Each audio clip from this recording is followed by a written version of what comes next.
Ya. Assalamualaikum warahmatullahi wabarakatuh. Waalaikumsalam warahmatullahi wabarakatuh. Alhamdulillahirabbil alamin. Wassalatu wassalamu ala asyrofil anbiya'i wal mursalin wa ala alihi wa sahbihi wa Eh, man bi ihsani ila yaumil Rabbi shrah li sadri wa yassir li amri wa hlul 'uqdatam min lisani yafqahu qawli amma ba'du. Pertama-tama marilah kita panjatkan puji syukur kepada Allah Subhanahu wa taala yang telah mencurahkan banyak rahmat hidayah kepada kita semua sehingga kita dapat melakukan program Liberty Light di siang hari dalam kondisi yang sehat walafiat tak kurang satu apapun. Amin. Allahumma amin.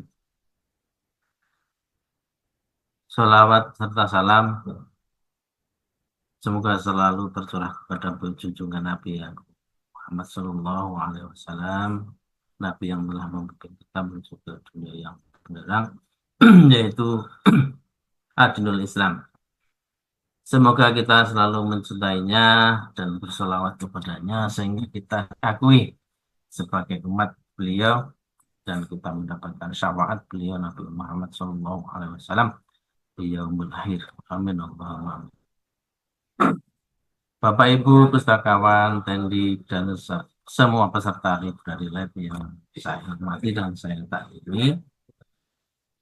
Pada kesempatan ini saya akan menyampaikan hal yang ringan-ringan saja, yang tapi kadang kita melupakannya atau lupa.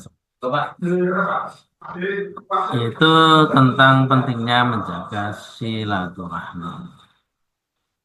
Nah, silaturahmi yang sudah biasa kita lakukan dalam kehidupan sehari itu ternyata banyak mengandung fadilah dan keutamaan-utamanya yang bisa apa ya, membawa kita menuju, membimbing kita menuju dan masuk ke surganya. Insya Allah. Allahumma amin. Dalam konteks sudah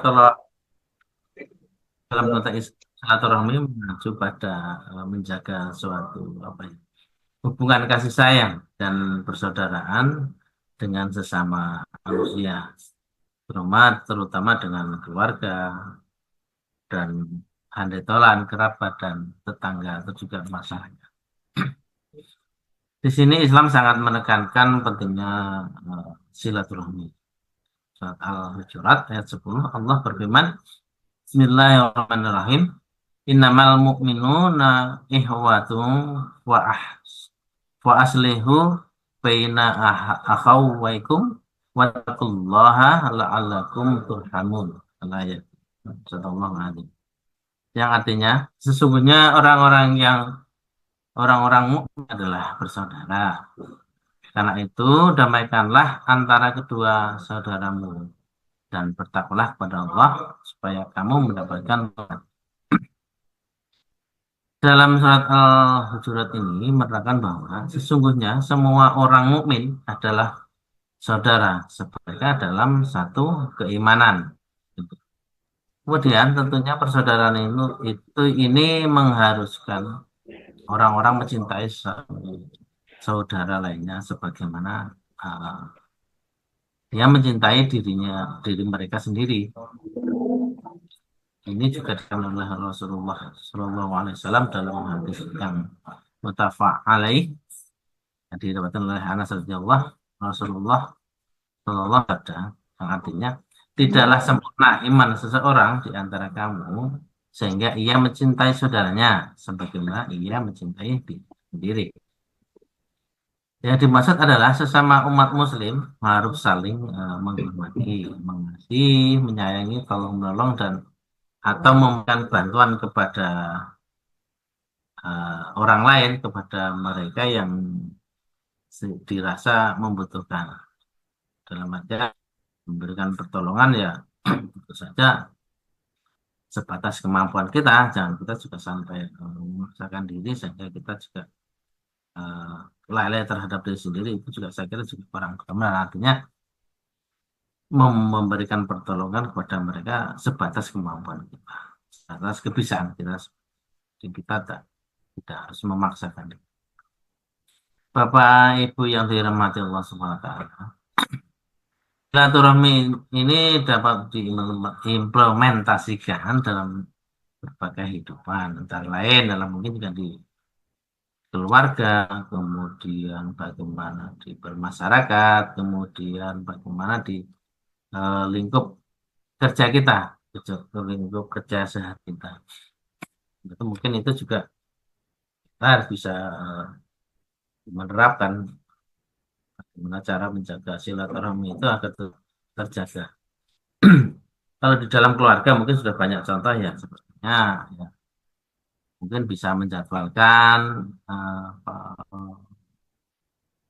makan, melakukan pertemuan keluarga secara rutin, mungkin arisan, mungkin tah dan lain sebagainya yang sekarang itu marak ya. Alhamdulillah marak dijalankan oleh umat Muslim yang itu memang sangat efektif ya untuk menjalin silaturahim. Apalagi yang itu yang berjarak jauh itu saya kira itu sangat-sangat efektif untuk menjalin silaturahmi seperti itu karena faktor tempat dan faktor keadaan itu juga sangat berpengaruh seperti itu. Dan kalau memang kita keluarga sudah bisa memanggil menjadwalkan secara rutin itu sangat-sangat sangat bagus sekali untuk menjaga silaturahmi sama keluarga. Kemudian menjaga komunikasi baik antar antar anggota keluarga itu sendiri. Karena lingkup yang terdekat kita dan terkecil adalah kita sendiri. Bagaimana kita menjaga apa ya keharmonisan di dalam keluarga karena tidak menutup kemungkinan satu keluarga ya mungkin semoga di sini jelas mungkin di sini nggak ada itu kadang ada yang antara bapak anak mungkin ibu yang ikut atau keluarga lain yang menumpang itu kadang banyak gesekan-gesekan di sana dan yang mempengaruhi keharmonisan keluarga itu menjadi batas. Kemudian mendukung dan membantu sama lain seperti yang udah banyak kan teman-teman mungkin sudah melakukan itu ya itu juga sangat efektif untuk jaga silaturahmi silaturahmi. Kemudian memaafkan memaafkan kesalahan maafkan dan melupakan kesalahan orang lain artinya dalam ini masih si lingkup keluarga tapi ini agak agak susah ya kadang saya pribadi lah ya. Saya pribadi itu kalau dalam keluarga itu ya orang tua itu kita sebenarnya dewe menang dewe seperti itu nih kadang tidak nutup kemungkinan saya itu kadang ya saya itu yang salah tapi untuk mengakui anak saya itu eh, membenarkan anak saya itu agak sulit dalam artian anak itu masih salah seperti itu. Nah itu untuk pribadi saya. Jadi memang itu perlu apa ya perlu eh, usaha itu, usaha untuk kita ya mengakui bahwa anak kita itu benar dan kita yang salah. Saya kira itu butuh effort yang tersendiri ya untuk mengakui aku nak saya yang salah tuh. Kak, dek, saya yang salah itu juga perlu perlu effort tersendiri.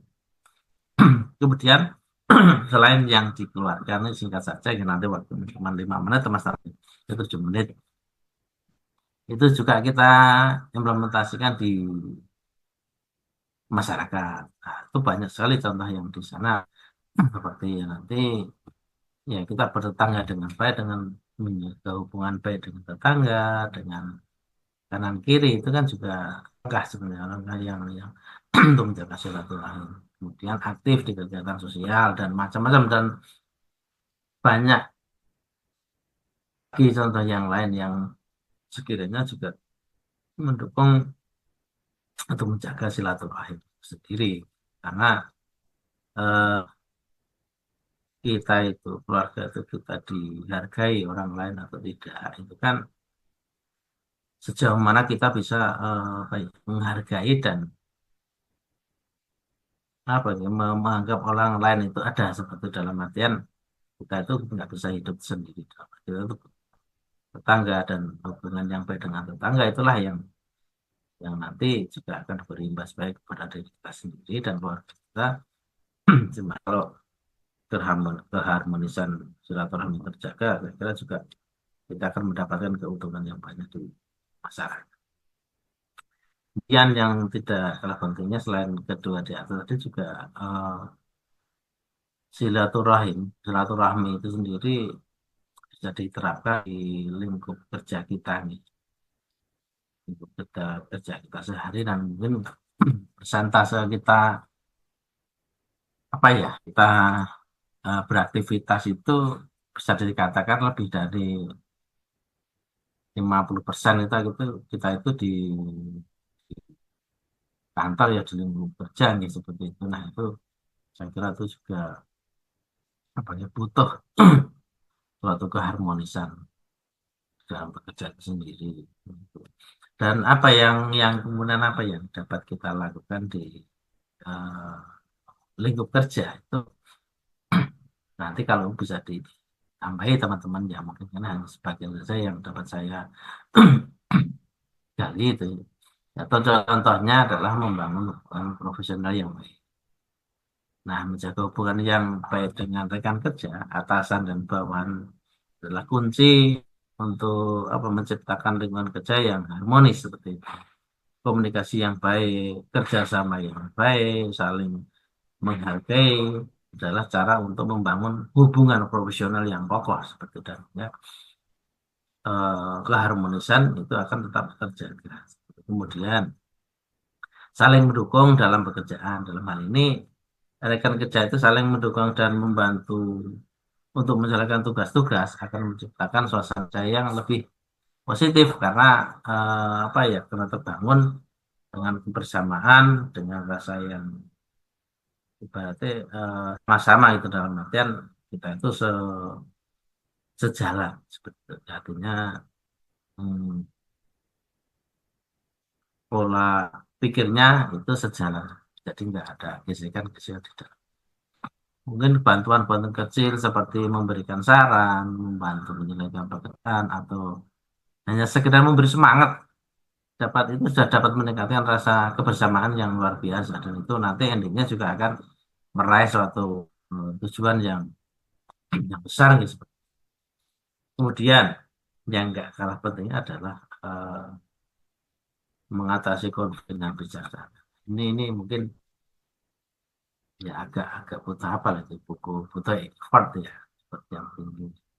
Karena konflik itu kan dalam bekerja kita berusaha untuk menghindari, tetapi ada kalanya kita konflik itu kita tidak bisa apa ya, tidak bisa menghindari konflik itu sendiri ya, karena dalam bekerja kita kadang memiliki pandangan yang berbeda terhadap suatu tugas dan kewajiban.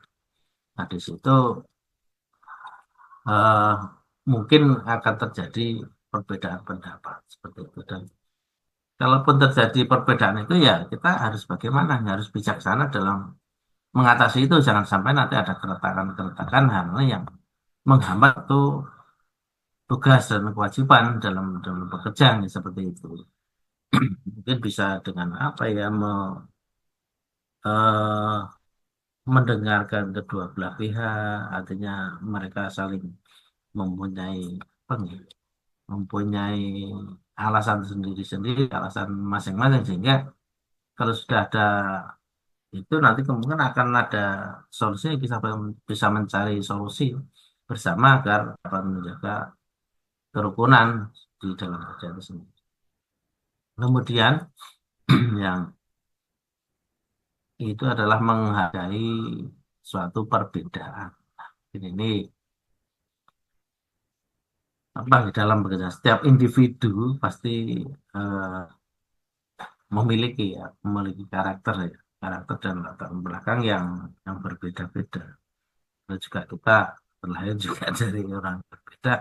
Kadang kita lahir satu kandungan pun mempunyai karakter yang berbeda. Kalau latar belakang mungkin ada kesamaan sedikit, nah, cuman karakter yang akan membedakan. Dan kalau suatu karakter berbeda, saya kira juga pola pikirnya pun juga akan sedikit berbeda, ya, walaupun sebenarnya intinya sama, teman cara pandang dan cara mereka melakukan suatu tindakan akan berbeda.